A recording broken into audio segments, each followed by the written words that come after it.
Hello, dear students. I am Abdul Rahman, Assistant Professor of English, Government First Grade College, Chennagiri. Now I am discussing Victorian Literature Part 1, which is prescribed for BA Optional English 5th semester students of Davangere University. This is the 12th session I am discussing.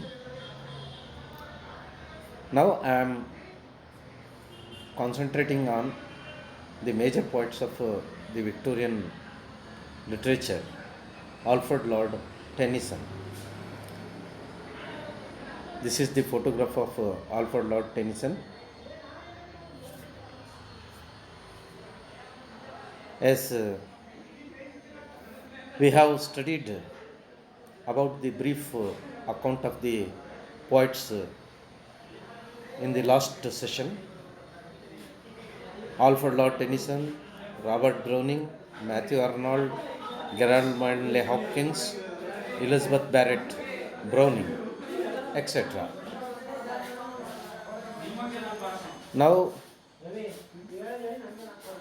we can also able to know the narrative technique and methodology in the poems of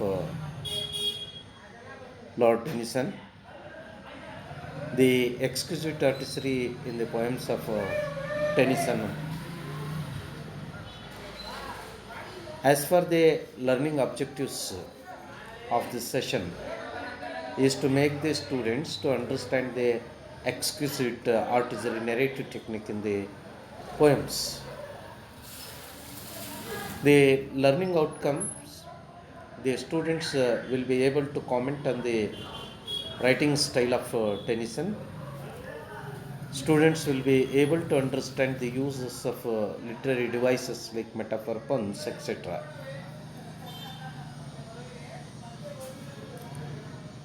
As the contents now I am discussing with you is about Alfred Lord Tennyson. Tennyson appreciated the techniques of narration and used them very skillfully in his poetry. Tennyson adopted narrative technique in Ulysses. He presented the characteristics and attitudes of the eponym's central character through the dynamic form of the dramatic monologue, including those of structure, form, and language, to clarify the mystic behind the mythological background of Ulysses.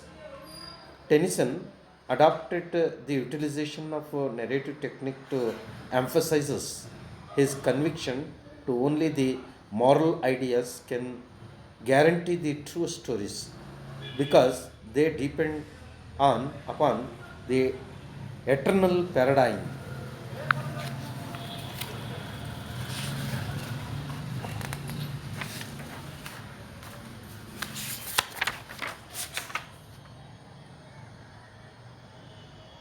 The characteristics of Tennyson's poetry, we have Tennyson is a chiefly remembered as the most representative poet of the Victorian age. He was a national poet whose poetry reflected the various important tendencies of his time. That is, universality, the beauty of nature, sense of music, an integral part of literature of the world. Tennyson published his first collection, poems chiefly lyrical, in the year 1830. The most popular poems from this collection were Marina and Claribel. In 1833, Alfred published his next book that included the very popular poem The Lady of Shalott. This volume also met with heavy criticism, which discouraged him.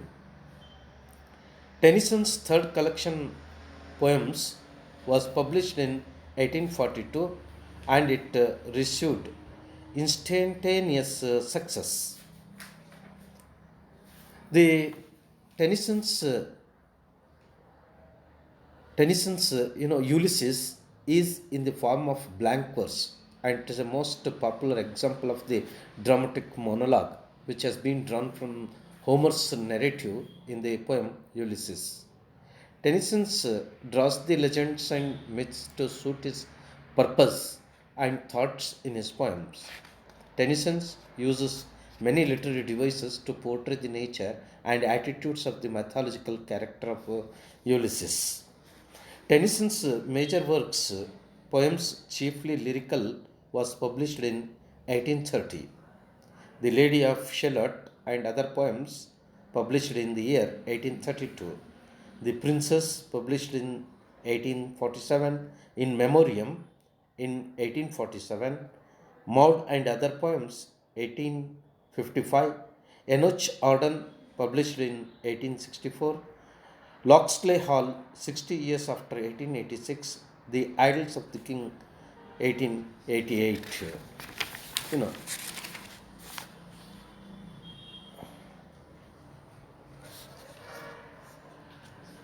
Tennyson's draws on Homer's narrative in the form of blank verse and its popular example of dramatic monologue. Tennyson draws the legends and myths to suit his purpose and thoughts in his poems. Tennyson uses many literary devices to portray the nature and attitude of mythological character of Ulysses. As Alfred Lord Tennyson's style and popular poems, Tennyson employed a wide range of styles and had a deep understanding of meter and rhyme scheme. He used allusions in different genres and often added motifs, symbols, and images. Sometimes he used a simple and plain style, whereas some of his poems contain highly sensuous language. Tennyson's, Tennyson merged his language with contrasting images, which resonate throughout his poems.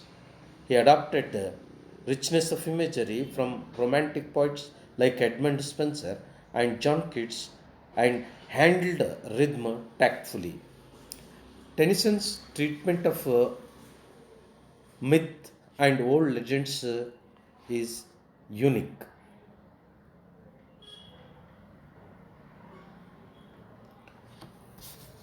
In Ulysses, he used the myth of Odysseus to inspire a desire for exploration among the Victorian people. He takes classical story and blended classical and medieval legends with the modern thoughts. Example can be found in the poems Oenion, Tritithonus, Lotus Eaters, and Locksley Hall. Tennyson's treatment of myth and old legends are unique in nature. Tennyson's major themes: perseverance and optimism, escape from responsibility, the glory of England, death, nature, grief, artistic isolation, spirituality, time, and courage. And courage. In Tennyson's poems, mood is restless and dissatisfied, and sometimes the mood is assertive. Tears, Idle Tears, is an elegy written in the desperate mood at the loss of the poet's bygone days. In the conclusion, Tennyson was a representative poet of the Victorian age. His poetry reflects the anxieties and doubts of the Victorians. His poetry satisfies the Victorians or his contemporaries' basic desires for stability, calm, faith, and compromise between the traditional authority and newly emerging forces. Thus, one may call him as a Victorian poet. Dear students, we have five multiple choice questions where you can easily answer here. So, the first MCQ, that is first multiple choice question here. The second epic was written as a fame for which the following poem, that's four options have been given. So after this multiple choice questions, you have been given assignments. You can now comment on the theme in the poem Ulysses. Tennyson's treatment of myths and old legends are unique. You can discuss here, and you have reference books that I collected information from the textbook which is prescribed for fifth semester BA optional students, old students. You know, the name of the book is the Victorian Literature and Modern Indian Literature prescribed for BA optional, published by Orient Blackstone. And also I have collected material from given websites here. There are two websites. You can collect more information from these websites. Thank you, dear students, for listening me, and have a good day. Thank you.